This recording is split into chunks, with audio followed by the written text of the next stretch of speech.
welcome again. It's the third day of the CZI annual conference, and today is the ecosystem and all things entrepreneurship. And we actually have somebody who is an entrepreneur who started off as an agriculture economist, Nancy Guzha. Thank you very much. Thank you. You're a fan of the show, so I'm a big fan. Yeah. That's good to hear. That's good. That's excellent to hear. And you're actually drinking water. I'm drinking water because, it's still work time for me. So after 4, I will join you in a glass of something else. It's 4 o'clock somewhere. At 4 o'clock somewhere, but not here. Okay, so maybe let's start off by just you telling us why you're here and what you presented on with at the CZI conference. Okay, thank you for having me. So I'm a long-term member of CZI on a personal note because I've worked for big corporate my entire life. So like you said, I'm an agriculture economist, but I didn't work in the agricultural space to start off with. I joined Unilever as a management trainee. I worked my way up, eventually became vice president for Southern Africa. I left, I joined Cairns Foods coming out of judicial management, and then the Takura Group, which looks after Cairns and Lobels. I took that business. In between those two, I'd been to in-score distribution, worked as a general manager, and then eventually I left to start my own thing. And so today I had to talk about the journey from C-suite to entrepreneurship. And that was my journey to say, why did I decide to transition from big corporate and take on the risky and quite hard journey of let's entrepreneurship? Get into it. Why did you decide to do this? So look, I think at a particular point in time, if you're called general manager, CEO, MD, whatever you're called, you are the person that is the face of the organization. But the shareholder remains in charge of his or her business. But you have to take the decisions that have been made in the boardroom and take them to the employees and the public in general. But at a particular point in time, you also have got your own ideas about this is what I would want to happen. And if you want to drive those ideas, you then have to step into that shareholder space. So that's really the space that I got into. And I'd always worked also for companies that had some element of foreign shareholder investment. Mm-hmm. And Zimbabwe, I find there are risks in Zimbabwe, but I think they're exaggerated. So in terms of the numbers, what I thought is that Zimbabwe punches above its weight. But in terms of the investment, people are a little bit shy of putting money into Zimbabwe because of all the reasons that we know. Country risk, policy instability, political, I don't even think should be a discussion because globally, there's bad politics at the moment. So I don't think we should single us out. So I believed in Zimbabwe. I'm very much a person that loved her country, loves her country. I wanted to be here. So I thought I want to invest there. And the numbers also made sense for me. Because, when I was running Unilever Southern Africa, what I would see is that we would sit and we'd decide where are we investing. The narrative was always good. GDP numbers good. Zambia, Malawi, Mozambique, whatever. Zimbabwe always looked like a dog. But when you're looking at the actual revenue, actual profit, Zimbabwe was punching above its weight. So I wanted to go into that and make some money for myself as well. Okay. Well, we all, we're fans of making money. Mm-hmm. Profit is good on this show. That's what we believe in. But let's just back up a bit, especially with this entrepreneurial thing. Do you think that it's something that was innate in you, something you were born with, or it's something that one can learn? I think, interesting. I think entrepreneurship can be learned. But I think successful entrepreneurs, it's either innate, and if you're going to learn it, you must learn it at an early stage. Mm-hmm. So I come from an entrepreneurial family. My grandfather, my paternal grandfather, was actually the first black millionaire in Zimbabwe. His name is George Tawengwa. He never went to grade 1.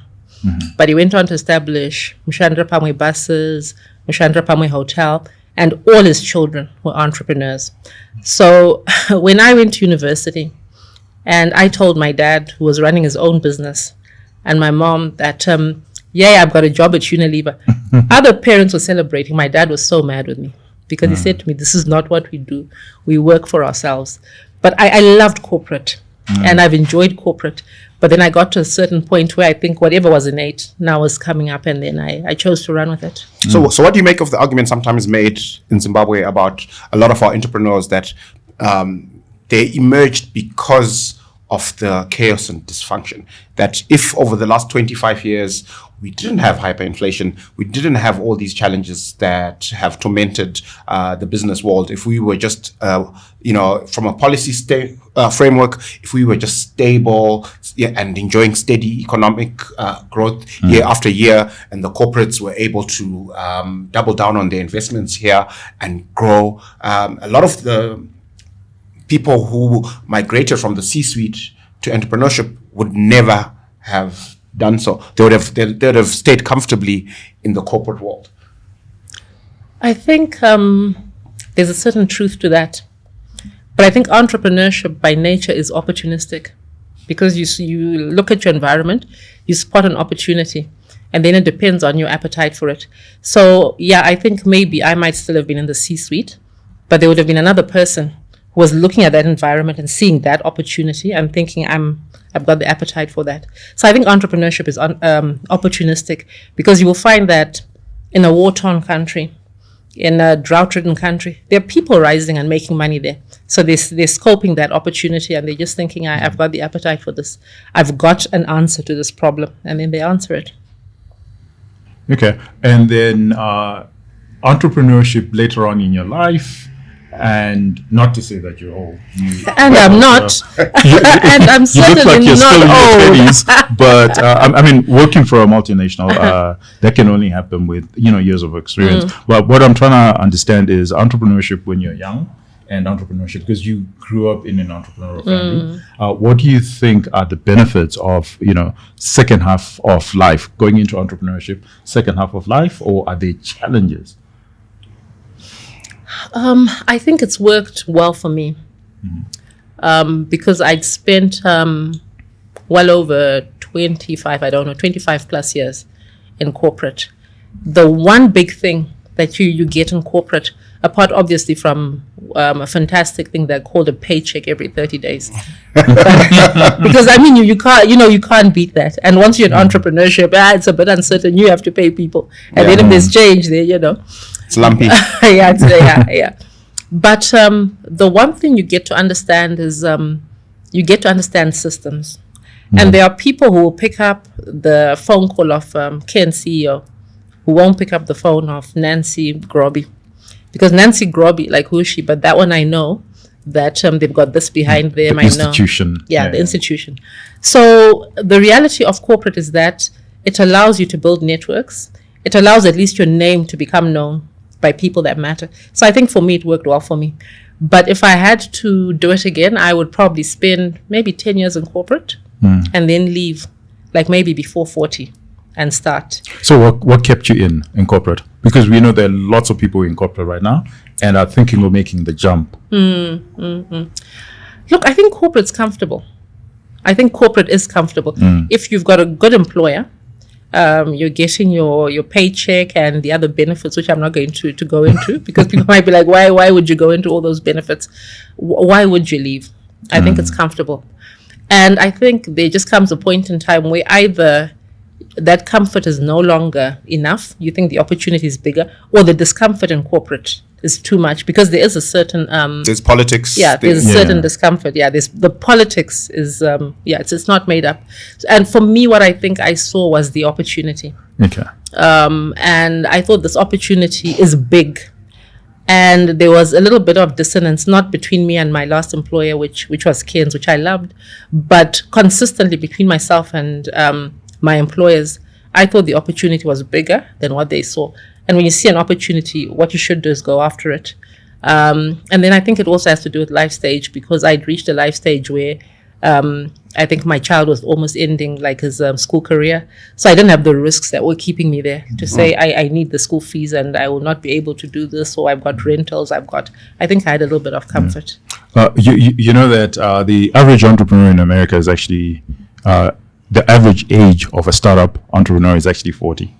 In America, and the Kaufman Foundation has done phenomenal studies around this, that they have at least 10 years of prior experience, and they're solving a problem that, the typical that you've already highlighted, that the employer doesn't see the opportunity, and yet they see the opportunity because they're in the front line and they've seen this problem for so many years. Yeah, it actually brings to mind a local anecdote. You know, if you think about Strive at what was PTC. then PTC, he went, apparently, you know, the legend is he went to a conference that was talking about the future of telephony and mobile networks, and he came back having learned a whole bunch about this, and he made a presentation within the company To the engineers and they didn't see the bureaucrats at opportunity. PTC. Yeah.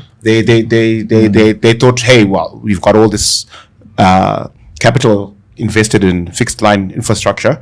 Why do we want to disrupt this business that is doing quite well? And, you know, so then he was the first person in the country to then launch a network, because he saw an opportunity that his employer at the time didn't. Absolutely. Yeah. So maybe the next question I would want to ask, because you are part of Women in Industry. Right. Do you think that as a woman entrepreneur, do you think it's any different from your male counterparts? Yeah, I definitely do.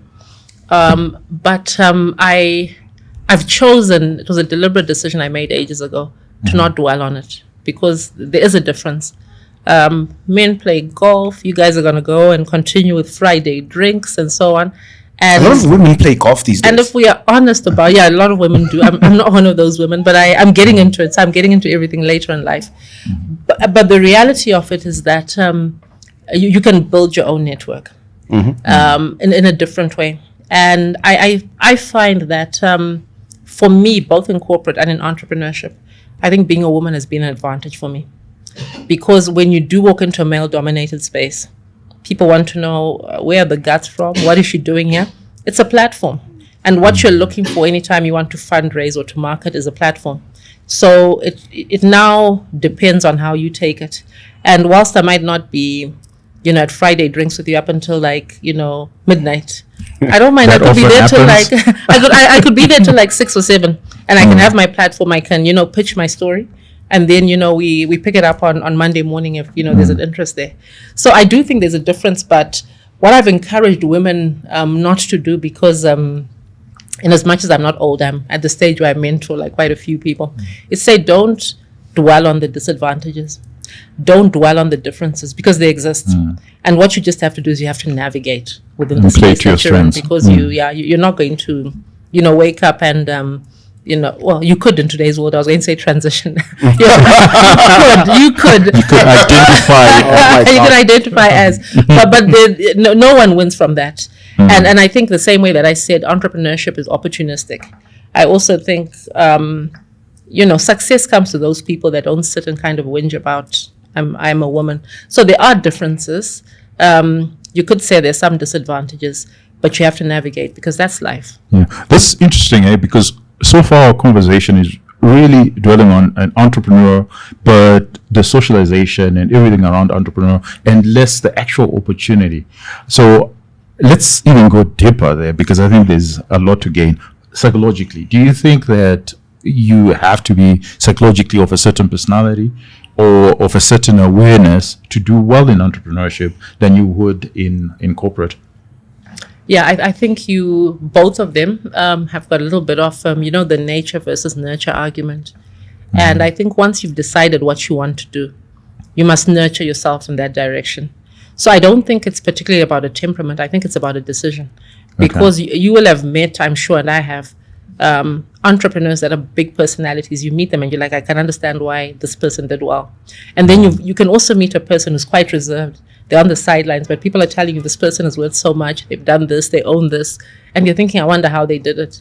So I think once you've made a decision, then you've got to nurture yourself in that particular direction. And how much of it is, your friends and family around you? Maybe, so for you, we already know what the family looks like, but the friends around you.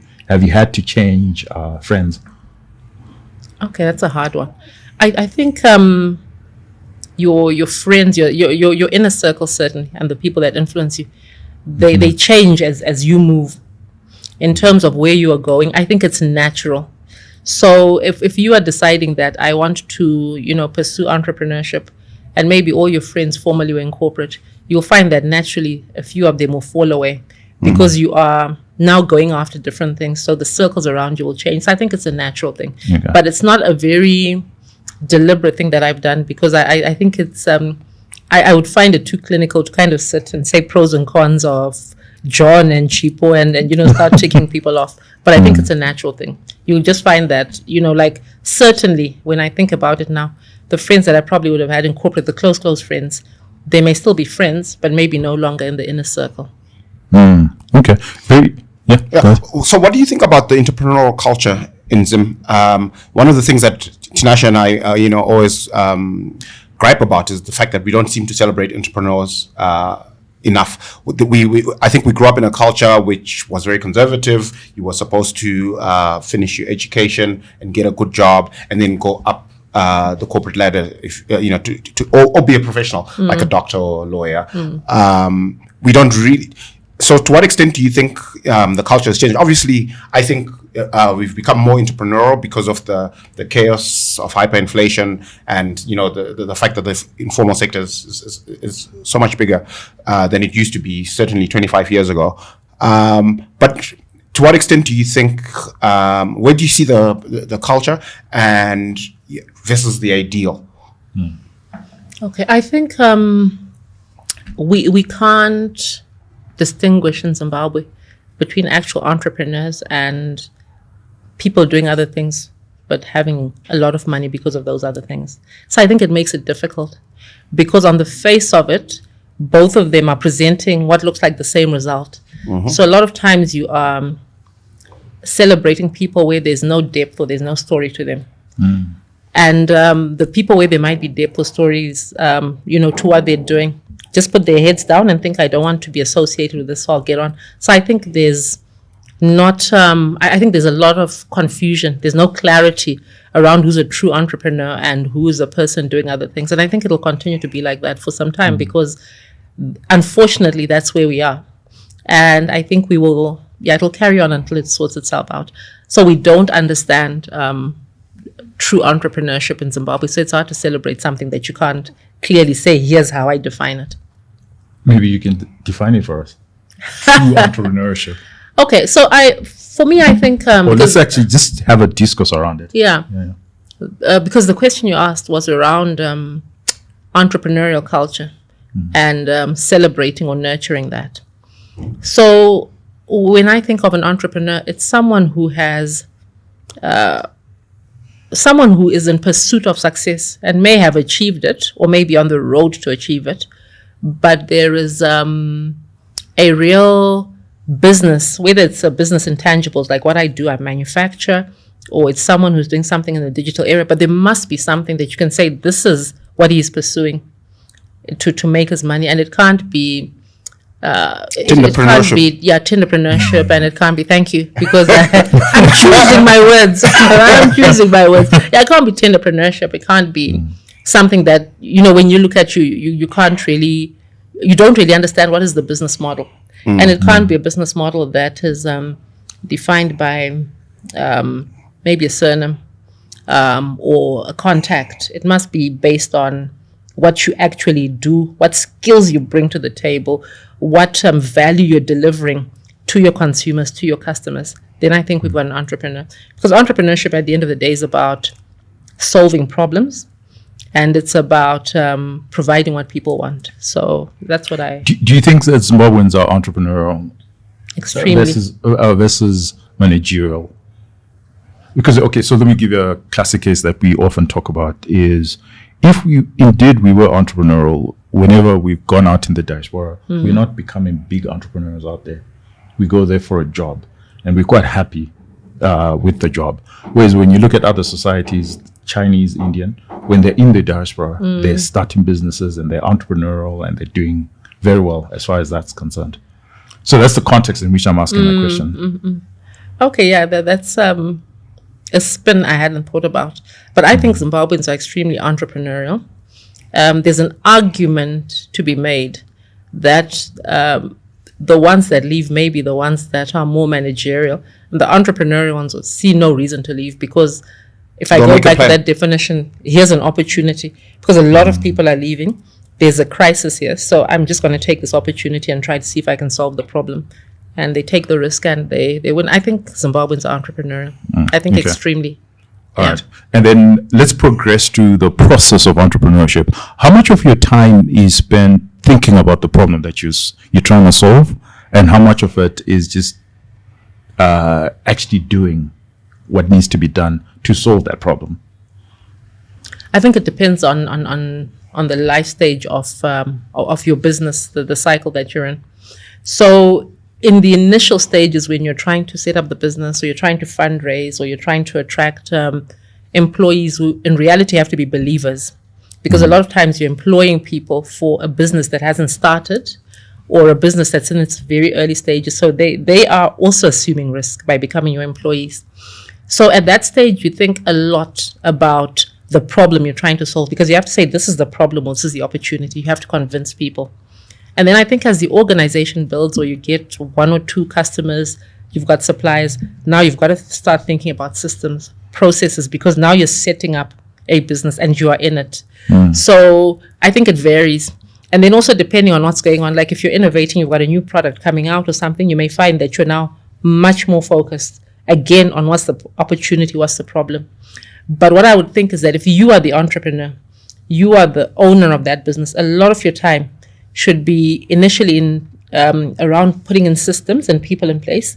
And then you should like spend a lot of your time just thinking about the market, the opportunity, the problem, because you are spearheading that. Okay. So there's a debate that's quite interesting around the dichotomy between great managers and great entrepreneurs. That, sometimes, but rarely, you have both qualities in one individual, but usually someone is either a great manager or a great entrepreneur, rarely both. So the argument is, the entrepreneurial energy is usually at the beginning, when you're creative, when you're building a business from scratch and introducing products to new markets. And then once it scales and it's big and it's profitable and it's running well, you actually need a more managerial mindset and less entrepreneurial. And, and the examples in our market where somebody builds a big business but because they don't have the managerial discipline, it then blows up at some point after enjoying a tremendous amount of success. So what's your take on that? Okay. I think an entrepreneur remains entrepreneurial, but I think you can't escape the trappings. Once you're successful, you're successful. And if you've got $100,000 or $1 million, worse if you've got $1 billion, you've got to manage that. You don't want to risk losing it. So you will find that your attention is going to be occupied by what you've acquired, protecting it, growing it, putting in place the right people to look after it, etc. But I would argue that a true entrepreneur is always going to be in pursuit of the idea, solving the problem, and what he should do is put in place a team that looks after this to allow himself or herself to keep on visioning and trying to identify problems to solve. That would be my argument. But I think it's very hard, and it's easy to say hypothetically. I'm at a nascent stage of my business because we're like 5 years old. We've been building, we've been acquiring plant, etc. So I don't know what I'm going to do when I get $1 billion, because I hope I get there. I don't know. Maybe I'll just be sitting there thinking, what is the insurance here, and what do we do to protect this, rather than how do we get it to 2 billion. But I would argue that that's what a true entrepreneur is, always looking for new ideas, new problems. Oh, fantastic. So you picked up on something, which is fundraising, and every entrepreneur, this is a big issue. Could you explain to us, as far as Grubby, Best Foods is concerned, or in your journey, how's it been like, and how did you go about it? Is it because you were rich already and coming from a family with money, so it's easier for you to transition, or did you need outside shareholding, and how was that for you? Yeah, I think there's no real appetite for risk in Zimbabwe. And I spoke about it this morning when I presented, because I think we're scarred as people. So I brought props to my talk this morning. I brought them like 100 million, or was it 100 billion note? Mm-hmm. And I said, if I was a banker as well, or a financier. There's a small fortune in that note on eBay. Oh, is there? Okay, so there you go. That might be my next opportunity. So I said, if I also had been, a funder in this sort of area, and maybe I'd lost money, I don't know how comfortable I would be to lend money. So my experience has been that if you go to raise capital, it's like 3 years or minimum of audited accounts. It's not really about the idea and the opportunity and assessing that and what's the risk profile, in as much as you may not have that because you're a startup, right, or you're an entrepreneur.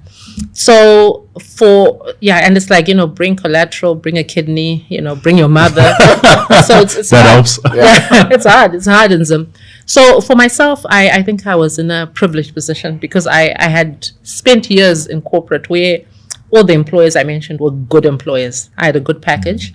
And then I also had other people that came in to support the idea. Friends and family or external investors? Friends and family. Okay. Yeah, external investors, it's very hard for them to take risk on a person.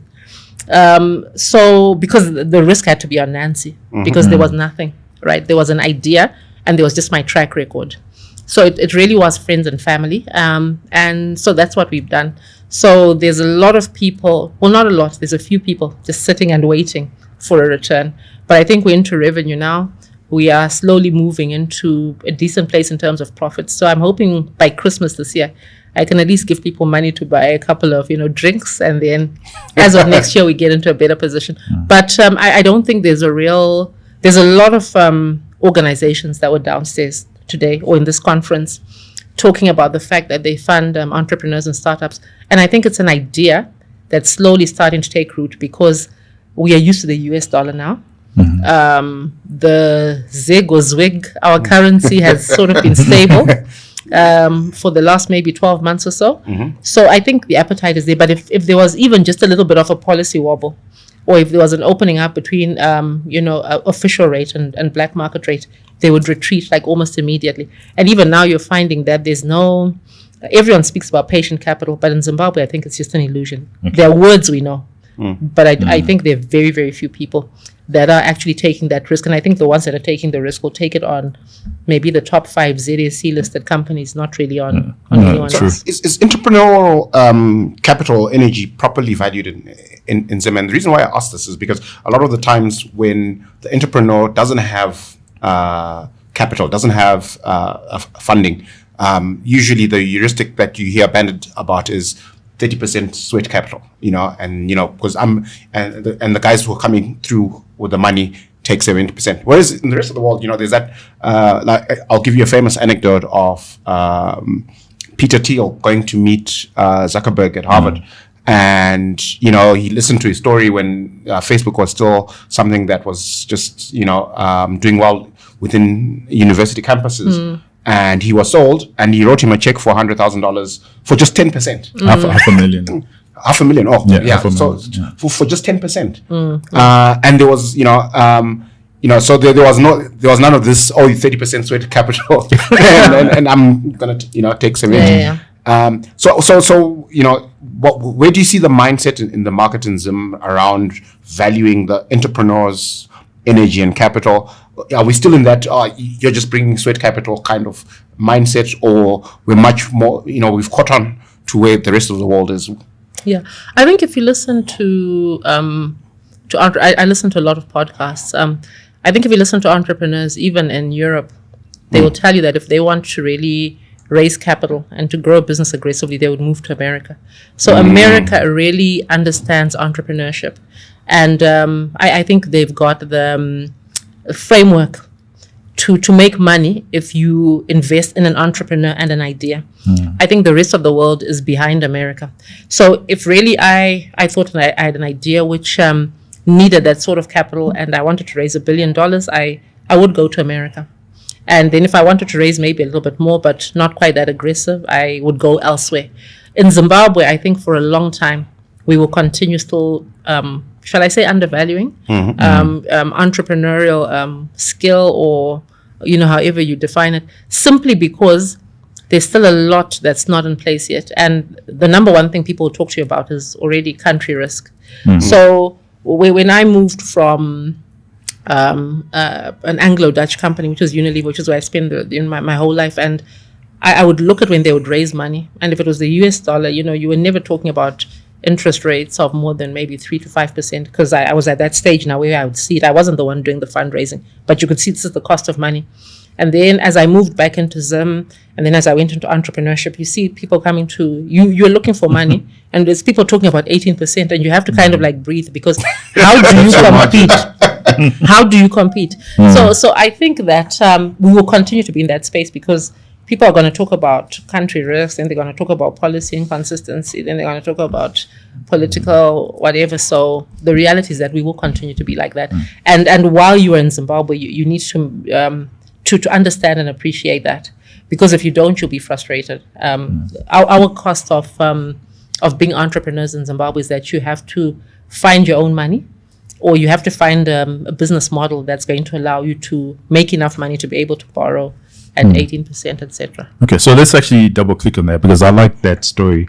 Mark Zuckerberg, when he meets Peter Thiel. So the story is Peter Thiel had already figured out, their management had already decided that they're gonna fund social media, and the only heuristic that they wanted was for him to show up for the meeting. Oh wow. Yeah, like that's the only thing that they wanted was, okay, we like the idea and we just want this guy to show up, because if he does show up, then maybe he's serious and we can work with him. Yeah, we can work with him, and then so the rest is history. But what I pick up from that is that in America they're funding ideas, and that's the question I wanted to ask. That in our ecosystem, how much of it is us or the funders funding ideas, and how much of it is funding the personality, the individual? Yeah, I think there's very few people funding ideas in Zimbabwe. I think there's very few people funding ideas. And to be fair to the funders, because, I've just kind of like, said that they want, your kidney and your mother. To be fair to them, there is a lot of risk that's going on in Zimbabwe. And there are a lot of people that are just going to, I don't know what word I want in English, but I've got it in, that are just going to fedja with your money and then disappear. And then try to game the system and threaten you when they owe you money and so forth. So the risk is in the individual at the end of the day. You've got to think, I trust that individual on top of liking the idea. It can't just be about the idea. Whereas I think if there was an ecosystem like in America designed to protect you somewhat, if you put your money in there, then I think you'd start to look beyond the personality. But in Zimbabwe, I don't think if I was a funder, I also would just look at the idea. I think I would also start to understand, who is this person? What is the possibility that they may try to to game me? But does it matter? Because if you're betting on, if it's venture capital, your heuristic is, I'm willing to lose this money, and historically I've lost 70% of the money that I've invested. So whether it's personality or idea, okay, fair point. 70%, I'm going to lose it. So whether I lose it, or I lose it because it was a bad idea, it doesn't matter. As far as you, the funder, is concerned. So once you've decided, it's a mindset. So I think that a lot of people who have spare capital to potentially be an angel investor or invest in a venture, they're very risk averse. So your entire conversation with a prospective entrepreneur is, what could go wrong? What am I? Talk to me about governance. Talk to what are the downside risks and that kind of thing. And that is actually a horrible mindset for venture. And so Mark Anderson actually articulated it quite well when he talks about when he's sitting in a meeting where an entrepreneur is making a pitch. His primary concern isn't all the things that could go wrong and how you could lose money. He says he's typically only interested in one question, which is, if this idea that you have as an entrepreneur, if it succeeds beyond your wildest dreams, what does it look like, right? And if you paint a picture that he finds exciting, he's in. Because all the things that could go wrong, we will try and manage them and figure them out. But the best case scenario, that's exciting. If this thing works out, I want a piece of and that's the true, I think, venture capitalist mentality. You agreed, because you know that 8 or 9 out of 10 ideas are going to fail, but the 1 or 2 that succeed are going to be so successful. They're going to be so big. It's the next Google. It's the next Facebook. It's the next big thing that it will more than compensate for the 7 or 8 that have failed. So I don't think we quite have that venture capitalist mindset in Zim at this point. I could be wrong. Yeah, we we live with so much risk already in Zimbabwe. And a venture capitalist in America, like you're saying, 7, 8 ideas out of 10 are going to fail. But everything else is holding constant. So that person can afford to take that risk. For us, because we are living with other risks, right, already. Even a person or an organization that thinks they're a venture capitalist already has got so much risk that's inherent in their business that they're thinking, I probably don't want. So we don't really have venture capitalists in Zimbabwe. I would argue if they may be there, but I think very few. And their appetite is also going to be less than venture capitalists outside of Zim. Yeah, someone put it very succinctly this morning. They said that while people in economies that work and that don't have country risk are looking at what's going to happen in the next 5 to 10 years, we've got real problems today. Today. So we are thinking 3 to 6 months down the line, best case. And then maybe the larger organizations are thinking a year or two, but there's someone who's thinking 10 years out. And so he's thinking, I see this idea. Okay, I can see this as a college student and whatever, but I think this idea is going to make $1 billion in 10 years' time. I don't think there's many organizations in Zimbabwe thinking beyond maybe 3 years, if they are very strategic and forward-looking. Absolutely. So I'm going to ask a cheeky question, Yes, because sir. you've been in corporate, you've been CEO of Unilever and Keynes and very important organizations, big organizations. How much of your time was spent actually supporting entrepreneurs, supporting startups that you can count and you can say, you know what, I was in this big organization and I really believed in entrepreneurs, and here are the guys that I supported in whichever way? Yeah, I don't think, if I'm very honest with you, that I was deliberate about it. But I do have 2, 3, 4 organizations that I know today will say, we are here because you did this or you supported us. But I didn't go out there and think I want to support, startup or whatever. I think this guy's doing a really good job. I like them. And then I back them. So I think that, your question, suggests that there should be more intentionality. I'm trying to get a framework that because we are at CZI, correct, that other big organizations could correct. use and could say, you know what, I think that for 90% of our suppliers, it should be people with a record, but there's a 10% where we're looking for people with great ideas and they're starting out, and we know that they don't have 3 years audited accounts and all this, but it's really ideas and we really want to support them. And then this is the framework in which we can do so. Look, I think what CZI is trying to do, especially starting with this conference, because they're talking about building an ecosystem for entrepreneurs and for SMEs. I think the intentionality now will start, because already today we were talking about funders, we were talking about big corporates that then have to actually just give a market opportunity. Because sometimes a startup is not looking for a loan. It's not looking for capital per se. Even if it had orders, it's going to be able to get itself into gear.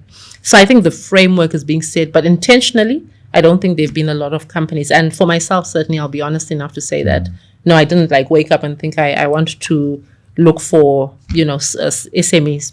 I thought myself, this one does I think that's actually one of the differences between us and the US, because in the US you'll find that a lot of the big corporates actually have venture shops in their portfolio. So they've got this big business that's very profitable and doing well, and they allocate a little bit of profit every year to a venture shop that's trying to identify what might be the next big thing in their industry or sector. You don't really see much of that in Zim. I'm just trying to think offhand if any of the big corporates have incubators or in-house venture shops. We don't really see that at all in corporate Zim. I think entrepreneurship and business regardless of what anyone may say at the end of the day, is in pursuit of profit and money. And I think a lot of people that would support, be it smaller organizations, be it charitable causes and so forth, I think what you'd find if we again look at America as a best case is that it's going to be tax deductible. There's going to be some sort of concession. So it's going to make sense somewhere on your P&L, on your balance sheet, etc. So I think this dialogue like we're having, where you've got policymakers, you've got the business people, you've got the people running those hubs, you've got everyone in one room, may start us on that journey. Because there will be a person who may give $1 million to a hub, for startups, if he knows that this is what it means, when I'm then declaring my taxes or filling in this form. And then that same person, if there's no benefit, may not do it. So I don't think there's a lot of altruism. I could be a pessimist and I could be wrong. I don't think there's a lot of altruists. Yeah, in you're business. right. Yeah. You're right. I think the environment has to create that. And I think we are seeing that maybe our government now has an idea this is the right thing to do, because you're already seeing them talking about ease of doing business, supporting youth, supporting women. But I think a lot of it now has been at a talk shop level, and it now needs to move into an implementation level, even if it's with like a couple of pilots. Let's see if it works. And then let's have a couple of tangible examples, and then other people may follow. Okay. The crew is telling us it's already time up, but I've got one last question. Yes, sir. And this is something that I think about a lot. Intergenerational wealth. So the evidence is by the third generation, the wealth is gone.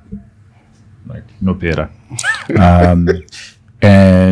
But there's also the argument that if it's genetics, the wealth can go away, but the genes will always. So the Huguenots are used as an example from France, that they were chased away from France and they were poor. I think 2 generations they were extremely poor, but by the 3rd, 4th generation they were dominating again, whether it was in South Africa, in the UK, and also in the world. And we've seen that again in China. If you know that Mao, he took away wealth from the top 1% or 2% of China. They were dispossessed of their private property, and the same individuals in the bloodline, by the 3rd, 4th generations, they're now the wealthiest in China because of the genetic hereditary genes. But in terms of, so those are 2 questions. So the first one is on intergenerational wealth. And you're coming from a wealthy family, your grandfather was already in business. How have you, are you guys thinking about it? And how are you navigating that? And is it true that by the 3rd generation, and that will be you, right? The money's gone. And your kids. It's getting mighty personal. And I still want my cousins and my uncles and everyone to speak to me after this. Yeah. What my grandfather acquired in the 50s and the 60s, it's still there. It's very, very tangible. Very tangible. So we are a bit of an anomaly. But we have it. And certainly, like, I've got a 22-year-old son now, and he's embarking in business. But the people that are backing him are my parents. My dad's late, but on my mom's estate, that's where he's starting his business. And I always tell him this is a position of extreme privilege. So what I think it is I don't know why we are bad at admin and planning, even when we are educated. Because we still have the assets tangibly there, physically. But in terms of what we should have done, given the fact that this man was a millionaire in the 1960s, no, we've not done too well, right? And it's because of all of the similar issues as any other African family is going to have, which is about when the founder passes on, what happens in terms of succession between the actual children. And whether it's a millionaire like my grandfather, or it's a person with a house in Budiriro, and people are now going to start fighting over that one house. Somehow we don't tend to be good at documenting and at planning for the inevitable. Because everyone 100% with certainty knows I am going to die one day. And for men, if you've got children with like 100 women. So can you cater for it? Because I think there's something to be said You know, when a father stands up and he says, okay, I had you when I was 21 and I didn't marry your mother. You are married to your mother. Or you are all my children. This is what's going to happen. And I've documented it.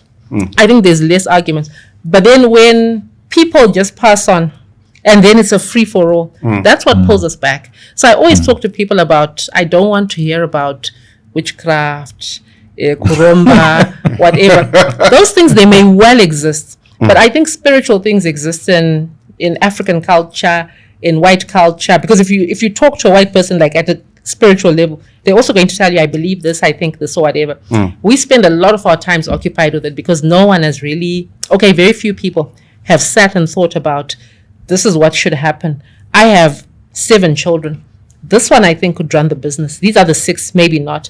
Allow them to be beneficiaries. We need to plan for the inevitable, but somehow we don't like to talk about it. It's like we think if we plan for it, it's going to happen tomorrow, but all it means is that it's going to pull us back, and then we'll move forward again. I don't know if what I think about the genetics theory, because I think in every family, in every nation, there are going to be people who are going to be entrepreneurial, and there are people who are going to be better than others. And I haven't studied it. It could well be that, but I don't think it's something following a particular family or a particular tribe or race or anything like that. But when you look at, I'm a big fan of Aliko Dangote because I like African stories. I'm a big fan of his. And if you read his autobiography, he says that he thinks that he's wealthy today because he grew up in his maternal grandfather's home. And this family, I can't remember the name, was also starting with a D. This family was extremely rich. So he said, I grew up seeing my grandfather talking to other wealthy people, talking to politicians, trying to influence policy. And then when Aliko went to university, because his dad was late now, his maternal uncle lent him his first $1 million. And sure enough, like within a couple of years, he came back and he paid it. So it could just be that if you grow up, I grew up just working like in shops and at service stations and so forth. And so I think that's what you have to do. You must do that. And at the end of the day, you must cash, money. So it could be that we sometimes confuse conditioning and exposure with genetics, but it's what you know. So how can you separate the two? Yeah. I'm just going to cut Zimbabweans a little bit of slack here. Because, and I remember this very vividly, and I had many conversations at the time, and I'm talking about 2007, 2008, that first horrible bout of hyperinflation. And a lot of people, smart people who were otherwise successful, failed to wrap it around their brain that there's this value destruction that's happening on the back of hyperinflation, and if you don't, take appropriate action, you can get carried out. And people did get carried out. And this is why Zimbabweans are traumatized about money to this day. But a lot of wealth was destroyed by that. And some of it wasn't even, a consequence of not managing hyperinflation.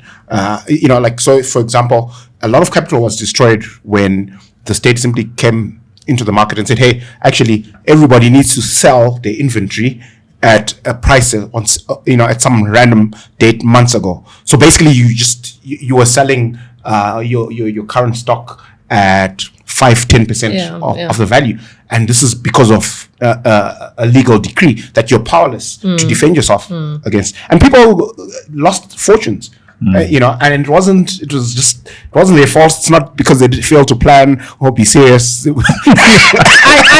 I think I can forgive. I can forgive because that sounds so, a little bit arrogant. I can understand anyone who lost money to hyperinflation, and more so because I think we had never seen it. Right? If you talk to anyone who worked from the 80s going backwards, because the 90s I think was when the economy started to flounder, they'll tell you, no, we could plan. And you knew that if I do this job, I'm going to certainly buy a house. If I do this course, I'm going to, not even a degree, this course, I'm going to get a job and it's going to look after me and. But what I am talking about is end of life. And I'm talking about family dynamics. And I'm talking about hidden children. And maybe even, hidden wives. And that seems to be the purview of a lot of wealthy people. And so what you can almost guarantee within, less than 6 months of that person's passing is that there's going to be drama. And that drama is going to destroy something, and then people will have to start again. Whereas I think it's something that can be managed with just a little bit of foresight and planning. But hyperinflation and everything else, look, I think a lot of people that have continued to run businesses in Zimbabwe, they're heroes because they've done and they bounce back a lot after that. Yeah, the trauma. resiliency is it's something else. I'm going to push back from what you guys are saying. And I'm going to say that the best thing that your grandfather did for you guys and for everybody, when you look at societies that think around pedigree and progeny, is the best thing I can give you guys is good genes. That's the best thing. Yeah, that's true. Because when you look at wealth, no matter how much succession planning you do, they're gonna lose it. That's the fact of life. Whether because they didn't manage their home affairs well, or they had kids elsewhere, so it's always going to be a problem, right?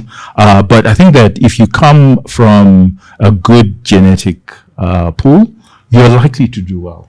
Your kids are likely to do well if they have the good genes. The worst thing that perhaps we can do is to marry the wrong person or have kids with the wrong, where you dilute the genes.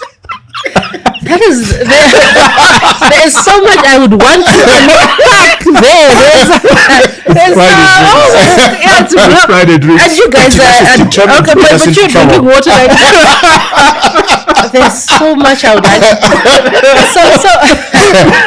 so the genes one, it could be contentious, but it's fine because that's just talking about good genes. But because it suggests that there are people who into perpetuity may not do well, right? Because they just don't have the genes. The marrying the right person, I happen to agree with that, because what I've said to, as you get older and maybe as your children and people you parent get to that stage where they're dating and whatever, I offered my son to say, you know what, because he's 22, I said, if in a couple of years or a few years you think you want to get married, but you think you haven't identified the right, talk to me. I know lots of people with good daughters, and because at some point in time you do realize that the people that you procreate with, they've got like a huge influence on you and on your children, and an inordinate amount of influence. So you'd want to make sure it's the right person. But I just don't know that. I want to delve into genetics and into all of that because it's a bit of an uncomfortable territory. No. I tend to disagree with Tinashe. I think certainly genetics play a role, but I think that culture also plays a significant role. So if you look throughout human history, right, certain cultures, like whether it's the Spartans, for the few centuries that they were dominant, or the Romans, or whoever it was, right? Yes, they had exceptional individuals at certain times that did great things, but what allowed some of these societies or countries to dominate for centuries, sometimes even millennia, was they had a culture which was sustainable, which was successful, which frankly, when they were unlucky and they had an awful leader, right, he wasn't able to burn the whole thing down because the rest of the culture saved the day. Yeah. So I think, and this is for those who might think that they're not well endowed genetically. It's about the culture. There's still hope for you. Right? If you have the right culture, you can do well. Okay. I think success is for those that want it enough and chase it. That's really what I believe. The other bit of it, like if I think about it, I think I'll be depressed. If I think that it's genetics and I don't know. I think that's the crew is shouting and being apoplectic, jumping up and down. So let's shout out to the sponsor. To the sponsors, BAT, Delta, Kefalos, and Old Mutual. Thank you very much. This has been a wonderful 3 days. I've learned quite a bit, and this conversation was riveting. It was good fun as well. You should come to the studio one of these days. I've enjoyed it. I'll be back. And I'll make sure we stock your favorite tipple. Thank you. Gin and tonic next time I'm at the table. Thank you. Fantastic. Yeah. All right. Enjoy your weekend. We certainly will. Cheers. Thank you.